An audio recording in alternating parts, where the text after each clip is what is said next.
আসসালামু আলাইকুম। Welcome to solver pro. অধ্যায় ৩, মাটি। এটি আমরা নিজেরা পড়ে নিব। ১. শূন্যস্থান পূরণ করো। ১. মাটি হচ্ছে পৃথিবীর উপরিভাগের নরম আবরণ।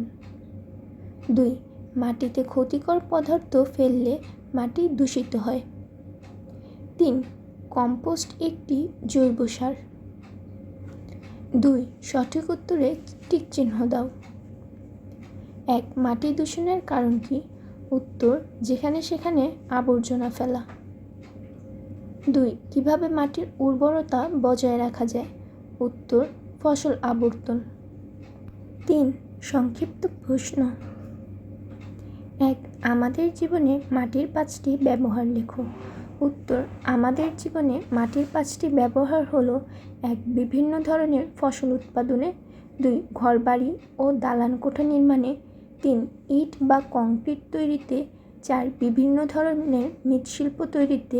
৫. মাটিতে গর্ত করে ময়লা আবর্জনা ফেলে ঢেকে দিতে। ২. উদ্ভিদের বৃদ্ধির জন্য কী কী প্রয়োজন?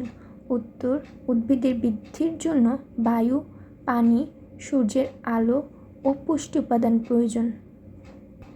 ৩. মাটির উর্বরতা বজায় রাখার উপায় কী কী? উত্তর: মাটির উর্বরতা বজায় রাখার উপায় হলো: ১. নিয়মিত সার প্রয়োগ করা। ২. জমিতে পর্যায়ক্রমে বিভিন্ন ফসল চাষ করা। ৩. সিম জাতীয় উদ্ভিদের চাষ করা। ৪. বর্ণনামূলক প্রশ্ন। ১. কিভাবে আমরা মাটি দূষণ রোধ করতে পারি বর্ণনা করো। উত্তর: আমরা বিভিন্ন উপায়ে মাটি দূষণ রোধ করতে পারি, যেমন: ১. নির্দিষ্ট স্থানে ময়লা আবর্জনা ফেলা। ২. মাটিতে মিশে না এমন পলিথিন, প্লাস্টিক জিনিসপত্রের ব্যবহার কমানো। ৩. জিনিসপত্রের রিসাইকেল বা পুনর্ব্যবহারের অভ্যাস করা। ৪. জমিতে অজৈব সারের পরিবর্তে জৈব সার ব্যবহার করা। ৫. জমিতে কীটনাশক ও আগাছানাশক কম ব্যবহার করা। ২. জীবের জন্য মাটি গুরুত্বপূর্ণ কেন ব্যাখ্যা করো। উত্তর: মাটি হচ্ছে উদ্ভিদ ও প্রাণী তথা জীবের আবাসস্থল। জীবের বেঁচে থাকার জন্য খাদ্য প্রয়োজন। এই খাদ্যের বেশিরভাগই মাটি থেকে উৎপাদিত হয়। উদ্ভিদ মাটিতে জন্মায় এবং মাটি থেকেই প্রয়োজনীয় পানি ও পুষ্টি গ্রহণ করে বেঁচে থাকে।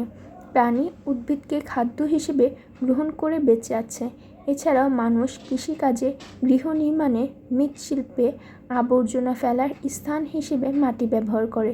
এসব কারণেই জীবের জন্য মাটি খুব গুরুত্বপূর্ণ। ৩. মাটি কিভাবে সংরক্ষণ করা যায়? উত্তর: মাটি বিভিন্ন উপায়ে সংরক্ষণ করা যায়, যেমন: ১. বৃক্ষরোপণ করে। ২. জমিতে ঘাস লাগিয়ে। ৩. অতিবৃষ্টির পানি ধীর গতিতে নিষ্কাশনের ব্যবস্থা করে। ৪. ফসল আবর্তন করে মাটির উর্বরতা বাড়িয়ে। ৫. বাম পাশের বাক্যাংশের সাথে ডান পাশের বাক্যাংশ মিল করো।